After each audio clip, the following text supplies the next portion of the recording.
Pemirsa, sebuah mobil pemadam kebakaran terguling di Jalan Raya Tanjung, Kota Blitar. Mobil PMK Kota Blitar ini adalah terguling saat akan bertugas memadamkan kebakaran.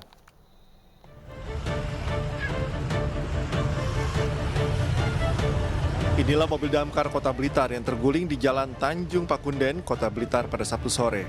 Mobil ini terguling saat menghindari sebuah sepeda motor yang ada di depannya.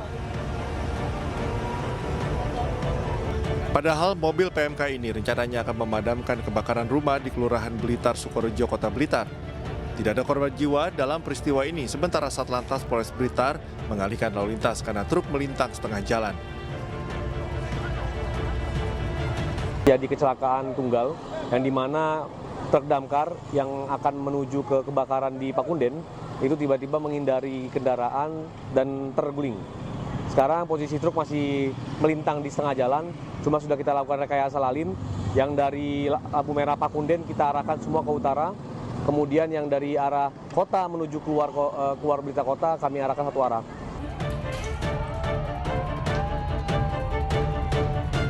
Petugas akhirnya meminta bantuan truk untuk mengevakuasi mobil damkar ke posisi normal. Sementara itu, setelah gudang rosokan di Kelurahan Blitar terbakar, dari video amatir api sempat membumbung tinggi karena banyaknya material yang mudah terbakar. Setelah warga dan PMK bekerja, akhirnya api dapat dipadamkan. Dari Blitar, Jawa Timur, Robi Ridwan, iNews melaporkan. Pemirsa, pihak imigrasi Denpasar mengamankan bocah bule yang kerap berkeliaran di kawasan Ubud tanpa pengawasan orang tua dan viral di media sosial. Bocah bule dan ibunya itu segera dideportasi karena diketahui melanggar izin tinggal atau overstay.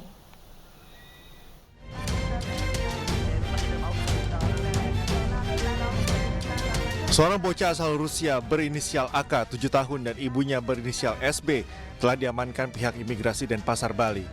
Bocah yang dijuluki warganet sebagai si Kocong sebelumnya viral di media sosial setelah kerap terekam kamera berkeliaran di wilayah desa Pelihatan Ubud, Gianyar. Bahkan si Kocong pernah terekam kamera warga sedang mencuri buah kelapa dari pohonnya dan berkeliaran sambil membawa senjata parang. Si Kocong AK dan ibunya diketahui mendarat di Bali pada 21 Desember 2023 di Bandara Internasional Soekarno-Hatta menggunakan visa on arrival.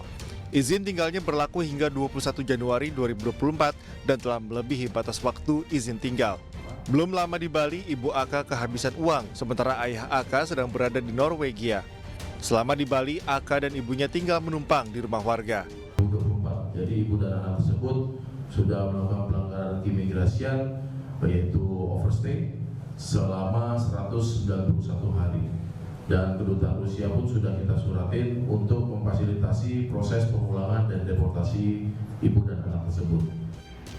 Pihak imigrasi akan melakukan pendeportasian terhadap AK dan SB setelah berkoordinasi dengan kedutaan Rusia untuk mengurus kepulangan mereka.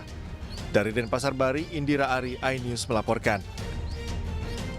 Hujan deras disertai angin kencang menerjang pemukiman warga di Desa Purwajaya, Kabupaten Tulang Bawang, Lampung. Akibatnya puluhan rumah warga rusak parah.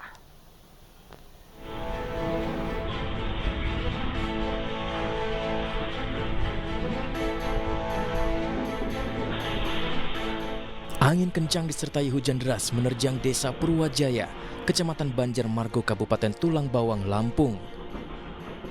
Angin kencang terjadi selama 15 menit, muncul dari berbagai arah, membuat sejumlah warga panik dan berusaha menyelamatkan diri. Akibat terjangan angin ini, menyebabkan sejumlah pohon tumbang dan merusak bagian atap rumah-rumah warga. Angin itu tiba-tiba ya kencang, Pak, katanya tiba-tiba karena yang pertamanya petir, ya kita berada di rumah. Nah setelah itu kita lihat dari atas sudah mulai angin kencang, asbes itu pada berterbangan gitu loh. Panik Pak ya tadi? Ya tetap panik Pak, gimana dalam rumah posisi hujan deras, angin kencang, kita mau keluar rumah juga hujan deras ya. Kita gimana caranya kita berlindung supaya kena atap itu jatuh. Berdasarkan data sementara tercatat sebanyak 48 rumah warga rusak parah.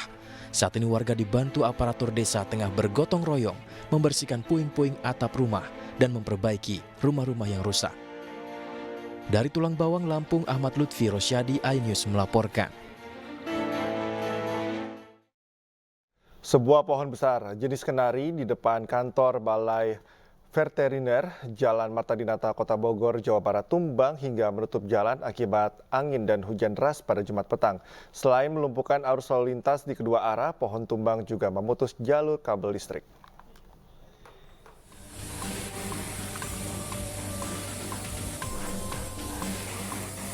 Hujan deras disertai angin kencang yang mengguyur Kota Bogor, Jawa Barat menyebabkan sebuah pohon berjenis kenari tumbang di Jalan Raya Marta Dinata, Kota Bogor, Jawa Barat. Diduga pohon tumbang juga disebabkan usia pohon yang tua dan keropos. Pohon kenari yang tumbang ini setinggi 15 meter dengan diameter 5 cm. Tim SAR gabungan langsung berjibaku memotong batang pohon raksasa tersebut. Diameter pohon yang cukup tebal membuat evakuasi berlangsung selama lebih dari 1 jam. Dari pemeriksaan petugas diduga kondisi batang pohon keropos termakan usia hingga tak kuat menahan terjangan angin kencang. Meski tidak ada korban jiwa dari insiden ini, namun tembok pagar kantor rusak serta jalur kabel listrik dan optik putus tertimpa pohon. Arus lalu lintas di kedua arah pun lumpuh total lantaran terhalang batang pohon. Jadi memang pohon ini di dalam pagar ya, di BSIP Veteriner, dan memang pohon ini sudah besar tapi tengahnya keropos ya, jadi bolong. Kemudian juga itu masih ada satu pohon lagi. Kalau bisa sih tim ini dari BPD bisa menebangnya juga. Ini berjenis kenari, tinggi kurang lebih 15 meter, diameter kurang lebih 5 meter dan menghalangi akses jalan. Pas kejadiannya 2 arah. Dan sekarang alhamdulillah sudah teratasi oleh tim BPBD, Damkar, Tagana dan relawan lainnya. Warga berharap petugas juga memotong pohon besar lainnya di sekitar lokasi demi menghindari bahaya akibat kejadian serupa. Dari Bogor, Jawa Barat, Andi Firmansyah, iNews melaporkan. Pasca viralnya semburan air belasan meter di sumur bor di Sampang, Madura, Jawa Timur, tim BPBD Kabupaten Sampang meninjau lokasi untuk melihat langsung kandungan air dari semburan itu.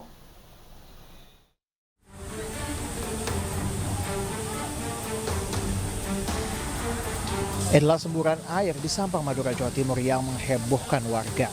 Semburan air ini membumbung tinggi di halaman rumah warga yang terletak di Desa Pandan, Kecamatan Omben, Kabupaten Sampang, Madura, Jawa Timur. Karena khawatir akan adanya kandungan berbahaya, tim BPBD Kabupaten Sampang pun langsung melakukan tinjauan ke lokasi ini. Selanjutnya, tim BPBD akan berkoordinasi dengan pihak-pihak terkait untuk melakukan uji sampel air untuk mengetahui kandungan air secara pasti. Untuk kandungan air tersebut, kami sudah koordinasi dengan OPD terkait, dan OPD terkait melalui TU Bina Marga dari bidang pengairan sudah koordinasi ke bidang SDA Provinsi Jawa Timur. Insya Allah hari ini dari bidang SDA Provinsi Jawa Timur akan menuju ke lokasi untuk mengambil sampel air tersebut dan akan dilakukan uji lab. Sebelumnya semburan air ini pertama kali muncul di lokasi pengeboran sumur di halaman rumah salah seorang warga. Setelah dikerjakan proses pengeboran selama kurang lebih 1 bulan hingga kedalaman mencapai 90 meter, barulah ditemukan sumber air. Namun saat peralatan ditarik pada Jumat ini hari, sumur bor ini mengeluarkan gemuruh disertai dengan semburan air yang menjulang tinggi. Untuk menghindari hal-hal yang tidak diinginkan, pihak pemilik rumah pun diungsikan ke rumah tetangga terdekat. Dari Sampang, Madura, Fatur Rahman, iNews melaporkan.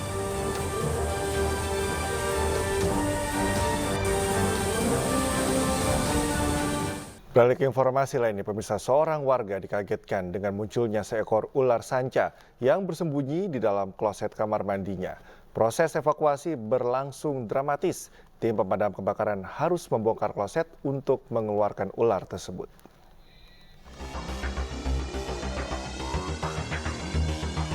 Kepala seekor ular jenis sanca ini tiba-tiba mencuat dan membuat penghuni rumah di Cengkareng, Jakarta Barat panik. Pasalnya, ular ini muncul saat penghuni rumah masuk ke dalam kamar mandi dan hendak menggunakan toilet. Mendapat laporan ini, tim rescue pemadam kebakaran sektor Cengkareng, Jakarta Barat pun langsung mendatangi lokasi. Proses evakuasi berlangsung dramatis, bahkan petugas harus merayap secara perlahan agar ular tidak kembali masuk ke dalam kloset. Namun akhirnya petugas terpaksa harus membongkar kloset untuk menangkap ular sepanjang 3 meter ini. Akhirnya melalui beberapa proses karena nunggu ular itu nongol dan ngelap lagi, kita tunggu. Dan nongol baru kita tangkap palanya langsung karena sulit untuk mengeluarkan, terpaksa klosetnya kita rusak. Pak, itu ada berapa meter panjang Pak ular Pak? Ular cukup besar, kurang lebih 3 meter, walau besar. Itu yang menyulitkan kita mengeluarkan dari kloset, mau tidak mau klosetnya harus dibongkar. Setelah dimasukkan ke dalam karung, ular sanca jenis batik ini dievakuasi ke kantor pemadam kebakaran sektor Kecamatan Cengkareng, Jakarta Barat dan akan diserahkan ke Balai Konservasi Sumber Daya Alam untuk dibebasliarkan di habitatnya. Dari Jakarta, Miftahul Gandhi, iNews melaporkan. Pencuri mixer di sebuah masjid Kabupaten Lamandau, Kalimantan Tengah terpergok warga.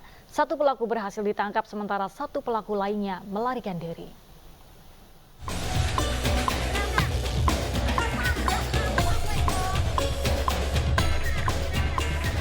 Inilah video viral saat pelaku pencuri mixer masjid di desa SP1, Kecamatan Sematu Jaya, Kabupaten Lamandau, Kalimantan Tengah, terpergok warga lalu mengancam warga dengan parang dan kabur dengan mobil menabrak pagar masjid. Peristiwa ini terjadi pada Jumat lalu sekitar pukul 10.30 sebelum sholat Jumat. Pelaku kabur ke arah Pangkalan Bun, Kabupaten Kota Waringin Barat dan berhasil ditangkap di parkiran masjid di Desa Amin Jaya, Kecamatan Pangkalan Banteng, Kabupaten Kota Waringin Barat. Tim Resmob Polres Kota Waringin Barat berhasil mengamankan pelaku, namun satu orang temannya, yakni pemilik mobil, berhasil melarikan diri. Karena TKP berada di Lamandau, kemudian tim Resmob menyerahkan pelaku ke Polres Lamandau. Kedua pelaku yakni SA dibekuk, sedangkan pelaku lainnya RI kabur dan masih dalam pencarian polisi. Sampai dapat apa? Dapat kotak amal. Kotak amal? Ya. Isinya berapa ratus ribu? Kalau isinya kita kurang tahu, soalnya yang megang yang punya mobil. Yang punya mobil yang kabur itu? Iya. Sudah berapa kali? Selain disampait ada lagi nggak? Di Surian ada? Oh, di Surian nggak ada, tapi di Amin Jaya ada. Di Amin Jaya ada? Ya. Yang kemarin sebelum tertangkap itu? Iya. Di situ? Kotak amal juga. Kotak amal juga? Setelah kejadian tersebut, kami koordinasi dengan jajaran Polres Kota Waringin Barat dan alhamdulillah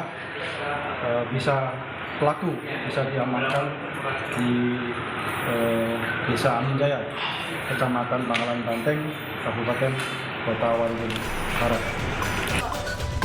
Barang bukti yang diamankan berupa 1 unit power mixer, 1 unit kendaraan roda 4, sebuah parang. Semua barang bukti disita polisi untuk proses penyidikan. Dari Kabupaten Lamandau, Kalimantan Tengah, Sigit Zakwan Pamungkas, iNews melaporkan. Tim gabungan aparat kepolisian Resmob Polda Sulsel berhasil meringkus seorang pelaku pencurian sepeda motor lintas kabupaten saat bersembunyi di Kota Makassar. Dari hasil pengembangan disita 3 unit motor hasil kejahatan pelaku.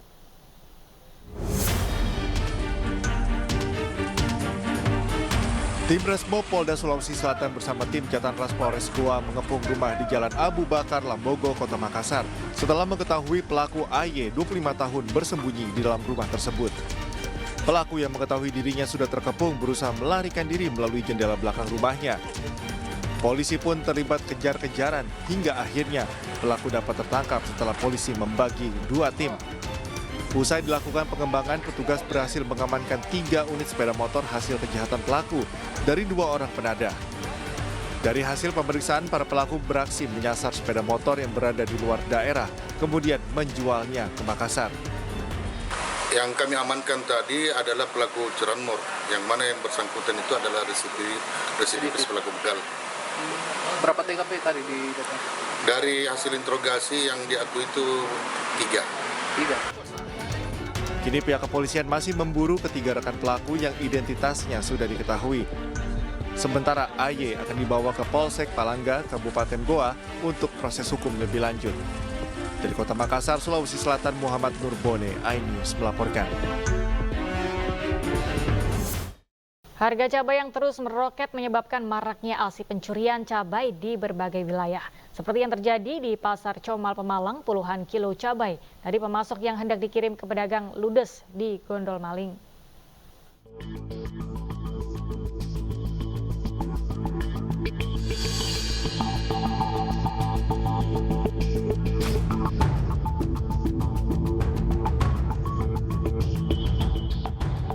Dalam rekaman CCTV terlihat sebuah aksi pencurian cabai di Pasar Comal, Kabupaten Pemalang.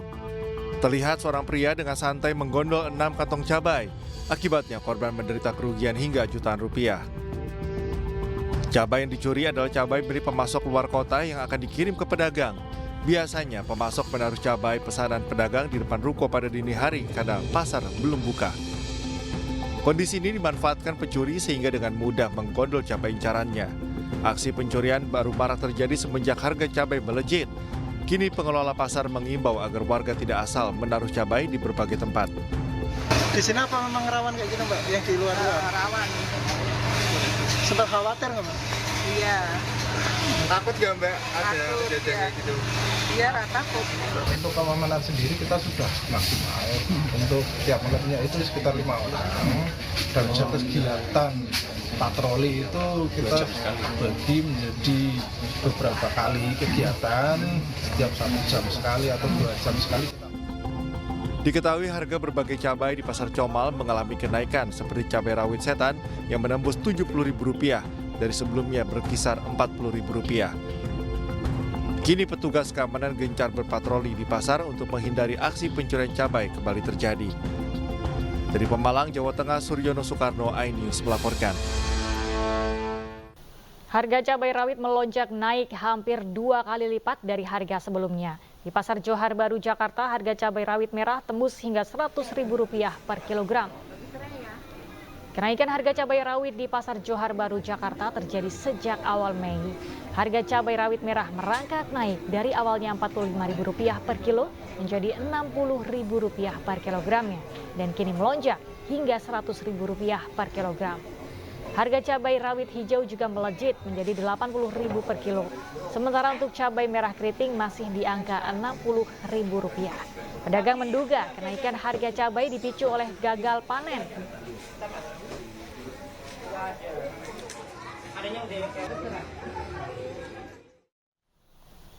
Dan pemirsa, ini ada informasi kuliner menarik bagi Anda pencinta ayam goreng crispy. Di Blora, Jawa Tengah terdapat olahan daging ayam yang digoreng gurih hingga renyah di luar dan lembut di dalam.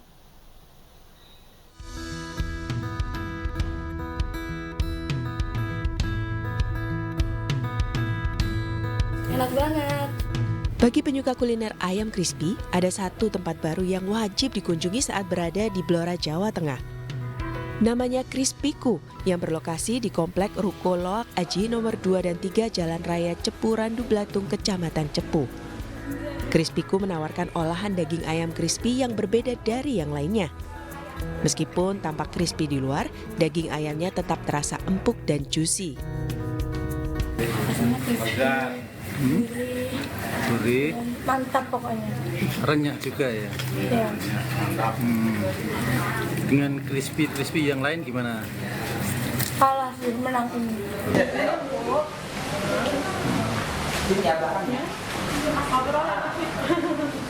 Kalau dibanding crispy lainnya?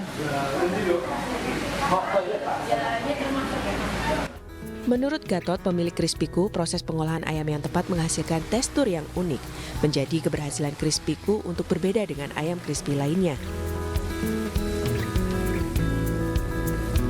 Saya yakin ini adalah banyak yang suka juga karena rasanya tidak terlalu keras, tidak terlalu banyak bumbu, jadi bumbunya gurih, tidak anyep juga tidak terlalu banyak bumbunya sehingga pas menurut saya. Di lidah juga enak, renyahnya juga cukup crispy tapi lembut. Dagingnya itu terasa sekali bumbunya dan juga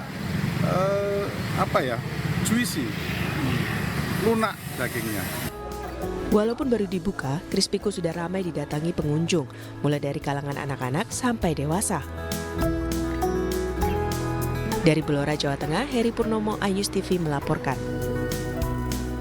Seorang siswi SMP menjadi korban penculikan dan perampokan di jembatan penyeberangan orang di depan gedung DPR RI Jakarta. Korban dibohongi oleh pelaku dengan mengatakan orang tuanya kecelakaan hingga membuat korban panik dan meminta pelaku mengantarkannya ke lokasi kecelakaan.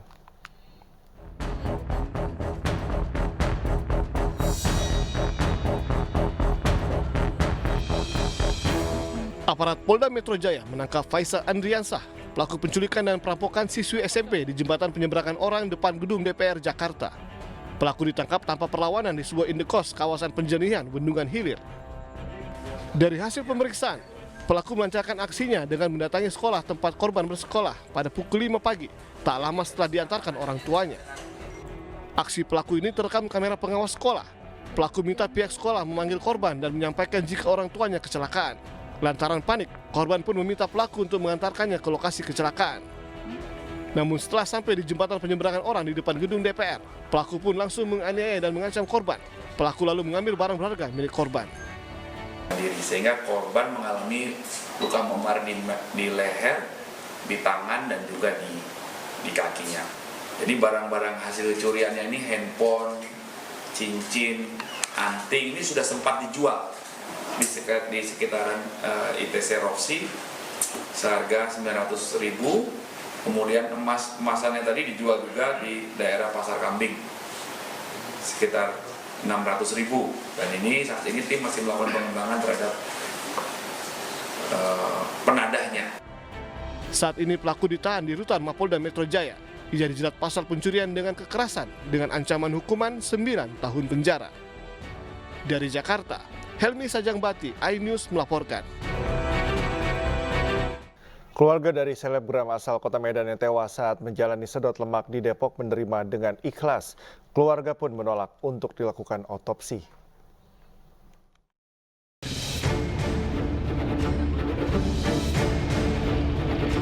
Kasus penyelidikan masih bergulir. Keluarga dari korban dugaan malpraktik sedot lemak Ella Nandasari Hasibuan menyatakan menolak otopsi dan pembongkaran makam di pemakaman Pangkalan Brandan, Kabupaten Langkat, Sumatera Utara. Keluarga menerima dengan ikhlas dan menyelesaikan jalur ini dengan damai. Sementara pihak klinik setuju untuk membiayai sekolah anak almarhum Ella hingga SMA. Untuk kasus ini jalurnya sudah damai kan saya dengar? Sudah damai dari awal kan. Nah, gimana bisa ceritakan Bang? Karena begini, kami pandang sisi baik mereka mengantarkan jenazah sampai ke rumah duka kami ini. Dan kami terima dengan baik. Iya, jadi kami menerima dengan ikhlas untuk pemakaman jenazah. Terus dokter yang nangani almarhumah juga? Iya, maka saya bisa menilai etika baik dia ada. Di tengah kasusnya naik ke tahap penyidikan, kepolisian telah memasang garis polisi di klinik kecantikan WSJ yang berada di kawasan Beji Timur, Kota Depok. Tidak hanya itu, polisi juga menyita sejumlah barang bukti termasuk alat sedot lemak dari klinik kecantikan WSJ. Ini sudah ada 12 orang saksi. Pak, untuk lokasi sendiri seperti apa sekarang kondisinya, Pak? Lokasi di WSJ? Iya. Kalau di sana masih ya sekarang tutup ya, karena kan kita kita polis lain, karena ya kita tidak mau nanti ada kegiatan-kegiatan yang dilakukan di sana, sementara memang ada tindak pidana terjadi di sana. Petugas Satreskrim Polres Metro Depok juga telah tiba di Kota Medan untuk berkoordinasi dengan pihak rumah sakit dan keluarga korban guna penyelidikan lebih lanjut. Dari Depok, Jawa Barat, Iyung Rizky, iNews melaporkan. Buntut viralnya kasus penganiayaan terhadap 2 balita oleh tersangka MI, Dinas Pendidikan Kota Depok merekomendasikan operasional daycare Wensen School untuk ditutup guna mempermudah proses penyelidikan.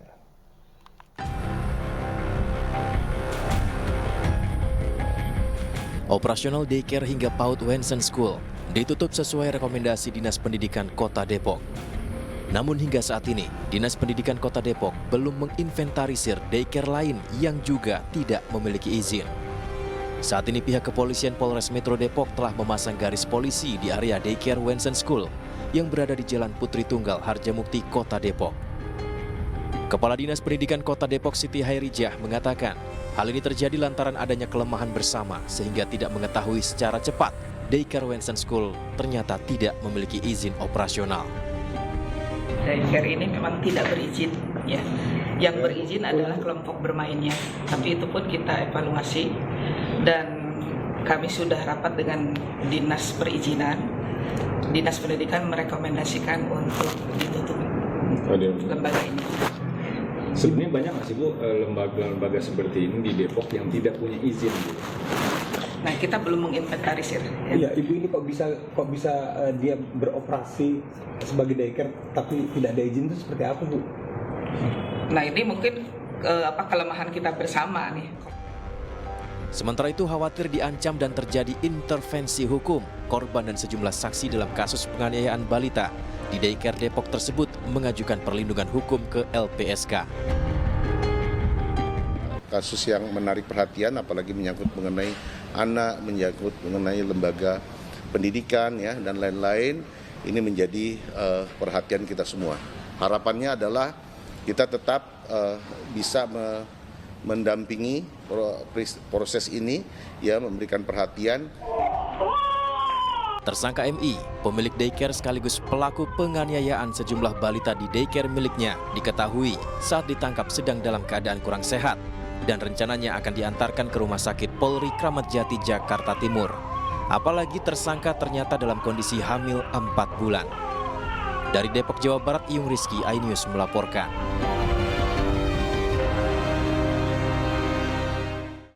Sementara itu, inventarisir di rumah dilakukan Densus 88 bersama aparat gabungan terkait dugaan terorisme di Kota Batu, Jawa Timur. Sejumlah barang bukti bahan peledak diamankan.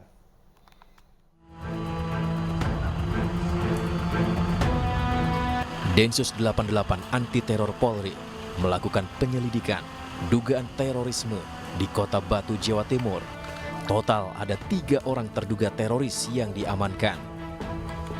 Terduga teroris berada di sebuah rumah di Komplek Villa Syariah Bunga Tanjung, Dusun Jeding, Desa Junrejo, Kecamatan Junrejo, Jawa Timur.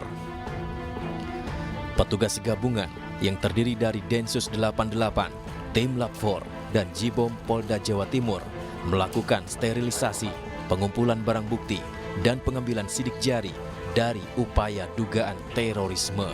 Dengan proses penyelidikan dugaan tindak pidana teroris yang dilakukan tim gabungan, baik itu dari Densus 88 maupun Polda Jawa Timur, kan gitu.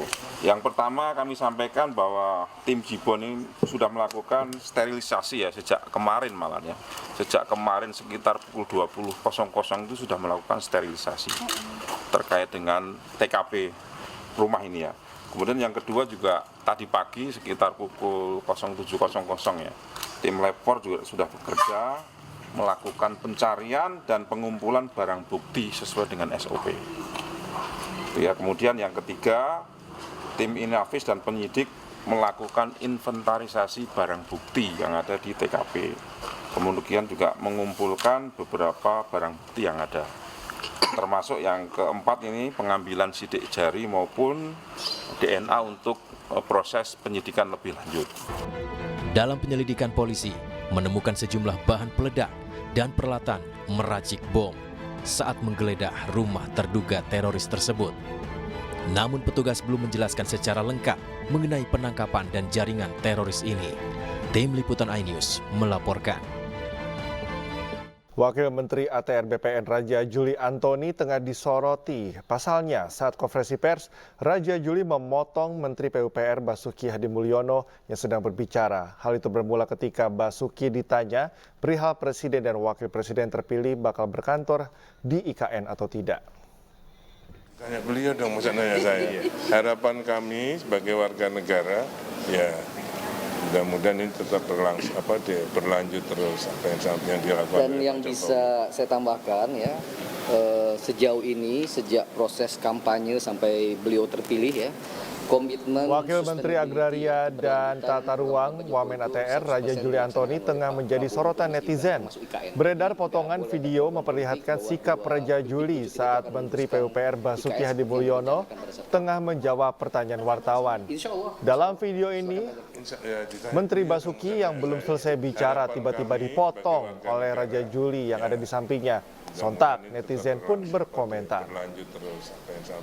Dan yang bisa saya tambahkan. Ya ditanya beliau dong, masa nanya saya. Harapan kami sebagai warga negara, ya mudah-mudahan ini tetap berlanjut terus apa yang dilakukan. Dan yang bisa saya tambahkan ya, sejauh ini sejak proses kampanye sampai beliau terpilih ya, komitmen sustainability ya, keberlanjutan program-program Pak Jokowi itu 100% dilaksanakan oleh Pak Prabowo maupun Mas Gibran, termasuk IKN. Jadi nggak boleh ada keraguan politik bahwa dua pimpin pucuk kita itu akan meneruskan IKN seperti yang direncanakan pada saat Pak Prabowo mau berkantor sini nggak Pak?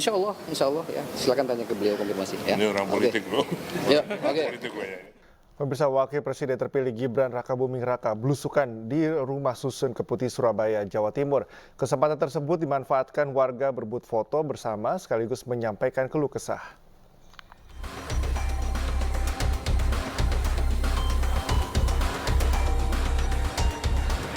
Warga langsung berebut foto dan bersalaman dengan Wakil Presiden terpilih Gibran Rakabuming Raka setibanya di rumah susun Dusun Keputih, Kecamatan Sukolilo, Surabaya.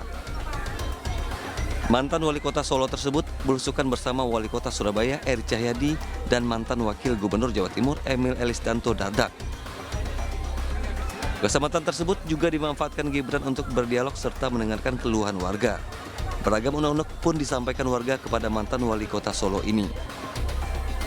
Minta koperasi di sini kan belum ada koperasi.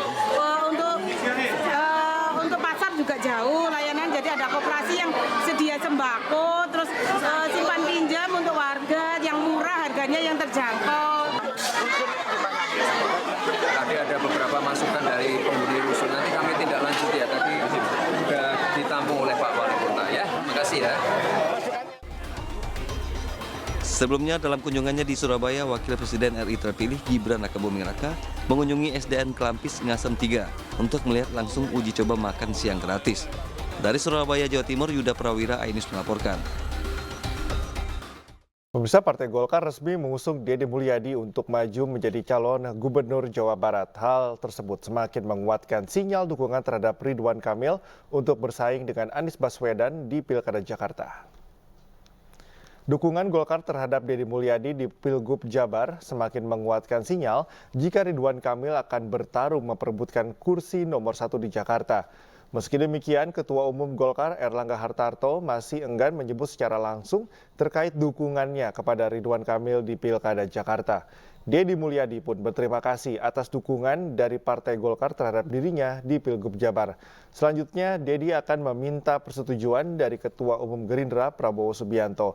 Deddy juga menyebut sudah berkomunikasi dengan partai di Koalisi Indonesia Maju dan akan menerima pinangan Golkar sesuai dengan keputusan partai koalisi.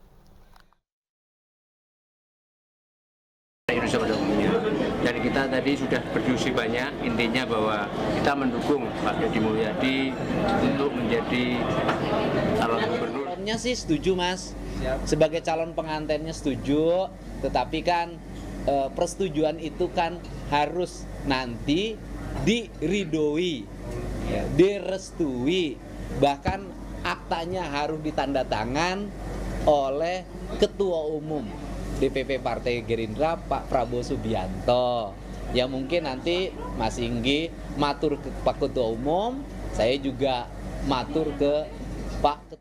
Partai Keadilan Sejahtera atau PKS resmi mengumumkan arah dukungannya di Pilgub Sumatera Utara. PKS mengusung Wali Kota Medan Bobi Nasution untuk maju sebagai calon Gubernur Sumatera Utara di Pilkada 2024. Rekomendasi dari PKS tersebut diserahkan langsung oleh Presiden PKS Ahmad Syaiqo di DPP PKS. Bobi bersyukur bisa didukung oleh PKS dan ini menambah jumlah dukungan parpol untuk Bobi dalam Pilkada Sumatera Utara 2024. Kepal semangat boleh izin 1, 2. Iya. Tahan saya lagi 1, 2. Oke.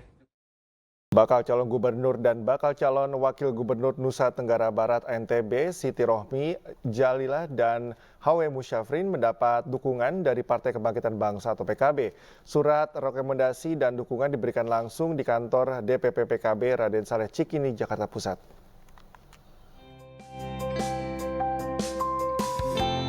Wakil Ketua Umum PKB Jazilul Fawaid memberikan langsung surat rekomendasi dukungan kepada bakal calon gubernur dan bakal calon wakil gubernur NTB, Siti Rohmi Jalilah dan Hawe Musyafirin.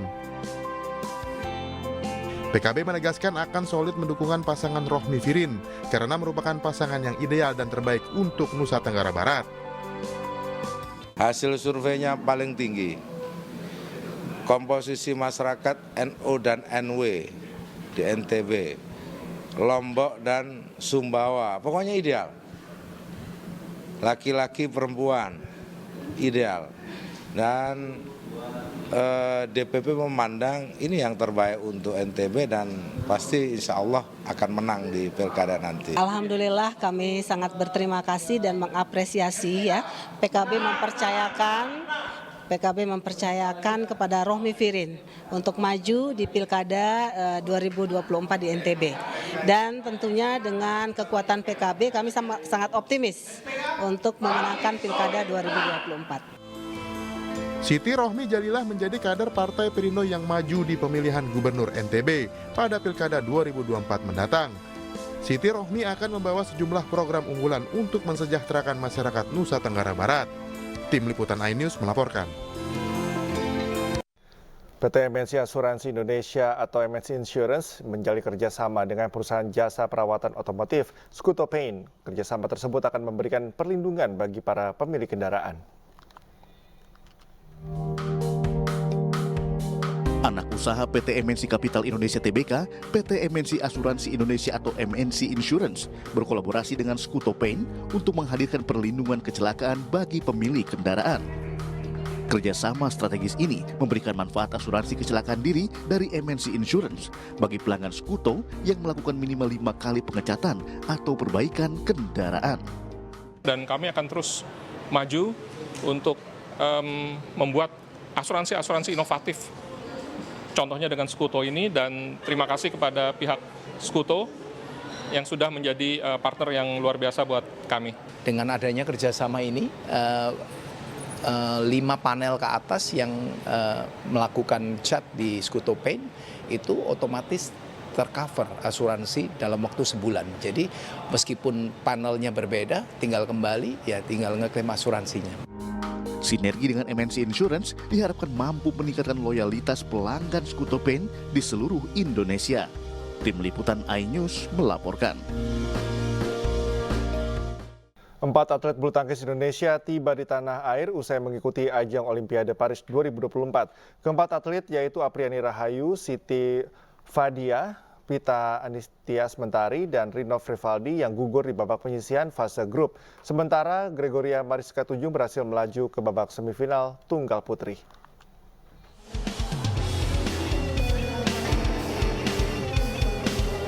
Langkah 4 atlet bulu tangkis Indonesia terhenti dari Olimpiade Paris 2024 usai gugur di babak penyisihan fase grup. Keempat atlet tersebut ialah Apriani Rahayu, Siti Fadia Silva Ramadanti di ganda putri, serta Rino Frivaldi, Pita Haningtyas Mentari di ganda campuran. Mereka tiba di tanah air melalui Terminal 3 Bandara Internasional Soekarno-Hatta, Tangerang, Banten. Setibanya di bandara, atlet bulu tangkis ini mendapatkan kalungan bunga serta plakat dari NOC, perwakilan Kemenpora yang menyambut kepulangan mereka sebagai bentuk apresiasi perjuangan mereka di pesta olahraga terbesar dunia. Bagi Siti Fadia, kekalahan ini menjadi evaluasi dirinya untuk tampil lebih baik di ajang selanjutnya. Ya, buat kedepannya pasti kita mau evaluasi dengan pelatih, dengan semua tim ganda putri untuk melakukan yang terbaik di depan.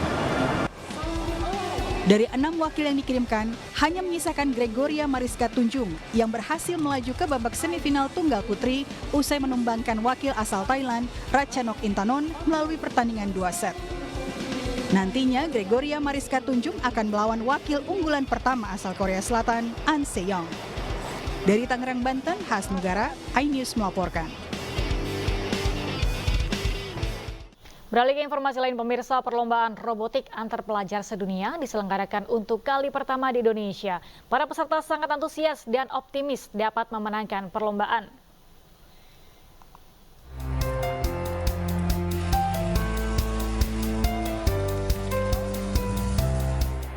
Rumah Edukasi menggelar World Green Mac atau perlombaan robotik yang digelar di gedung PPAG, kampus Universitas Katolik Parahyangan, Kota Bandung. Perlombaan robotik tingkat dunia ini pertama digelar di Indonesia. Tema yang diperlombakan kali ini adalah sustainable atau energi terbarukan untuk keberlangsungan hidup yang lebih baik. Ada 10 negara mengikuti acara ini, diantaranya Indonesia, Thailand, Vietnam, Malaysia, Mongolia, Taiwan, Hong Kong, Macau, China, serta Jepang. Para peserta yang merupakan siswa sekolah menengah atas mengaku bangga telah mengikuti perlombaan untuk berjuang dan mengharumkan nama Indonesia. Kalau dari Green Max Event sendiri itu ada yang dari Taiwan, ada yang dari Hong Kong, ada Malaysia juga, ada Thailand juga. Ini harapannya kayak gimana sih? Ya semoga bisa menang, bisa dapat juara, bisa bawa emas buat Indonesia. Kami mengambil 3 kebudayaan, yaitu dari Pulau Jawa, dari Pulau Bali, dan juga Kalimantan yang kami tujukan kepada suku Dayak. Ini dari mana? Sekolahnya? Iya. Dari SMA Trinitas. Trinitas Bandung berarti ya? Iya. Baru pertama kali ikut perlombaan robotik kayak gini? Iya, baru pertama kali. Dan perasaannya kayak gimana sih? Deg-degan sih, terus apalagi kalau yang sekarang kan kalau sekolah internasional gitu. Indonesia sebenarnya salah satu negara yang menurut saya juga terdepan Pak dalam bidang robotik ini. Kami sudah keliling beberapa negara di dunia ini. Indonesia termasuk yang cukup terdepan dalam belajar mengenai coding dan robotik ini Pak. Dan terbukti bahwa tim Indonesia bisa meraih emas di kompetisi internasional tahun 2023 yang lalu. World Green Mac atau perlombaan robotik tingkat dunia ini dibagi oleh 3 jenjang, diantaranya tingkat anak sekolah dasar, sekolah menengah pertama, serta sekolah menengah atas dari berbagai negara. Dari Bandung, Jawa Barat, Yuan Pangestu, iNews melaporkan.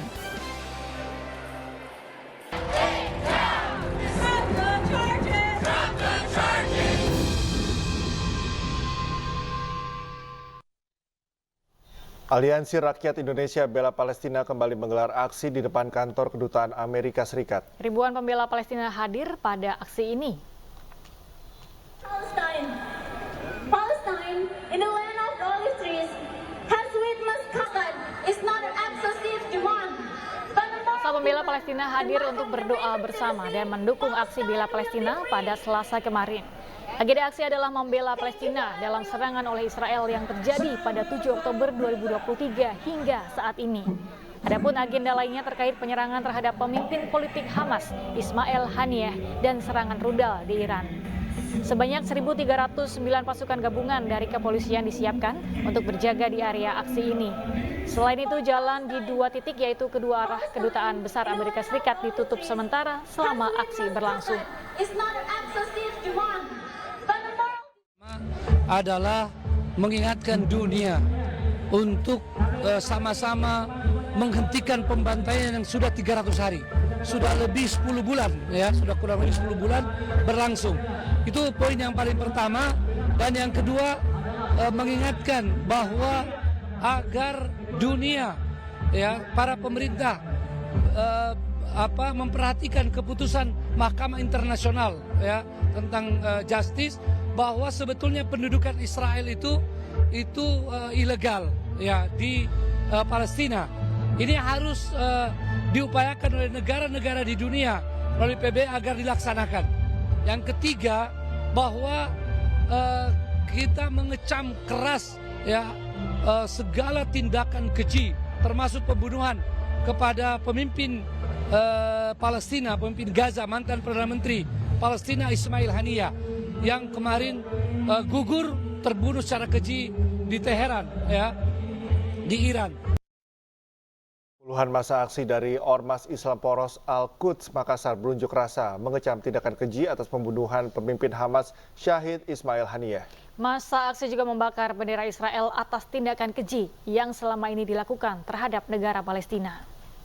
Apa yang kita lakukan sebagai bentuk demokrasi dan dukungan kita terhadap Palestina menjadi ibadah bagi diri kita pribadi-pribadi dan menjadi kebanggaan bagi bangsa Indonesia.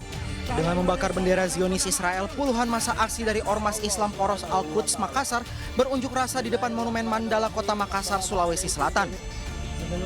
Aksi bakar bendera Israel dilakukan sebagai bentuk mengecam dan mengutuk aksi keji yang hingga saat ini masih terus dilancarkan Israel ke Palestina. Belum lagi baru-baru ini pemimpin Hamas Ismail Haniyeh diduga sengaja dibunuh pasukan Zionis Israel.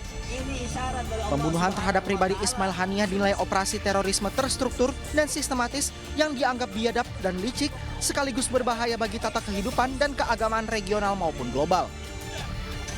Massa aksi juga mengutuk keras aksi kekejaman Zionis Israel yang hingga saat ini masih terus menyerang sejumlah wilayah di Palestina. Kita berbelasungkawa atas syahidnya Ismail Haniyeh yang dirudal secara sadis ya, di Iran. Harusnya kalau memang mau melakukan perang, tidak melakukan kejahatan terorisme seperti itu. Ya. Yang kedua, kegiatan ini untuk menjelaskan kepada masyarakat bahwa saat sekarang ini PBB pun tidak mempunyai kekuatan untuk kemudian menghentikan genosida yang berlangsung lama ini yang dilakukan oleh Israel. Massa juga terus menyuarakan kepada umat Islam di Indonesia agar bersikap waspada serta terus menguatkan persatuan dan persaudaraan agar tidak mudah terpancing dan memboikot produk-produk Israel sebagai bentuk dukungan terhadap negara Palestina. Dari Makassar, Sulawesi Selatan, Yoel Yusfin, iNews melaporkan.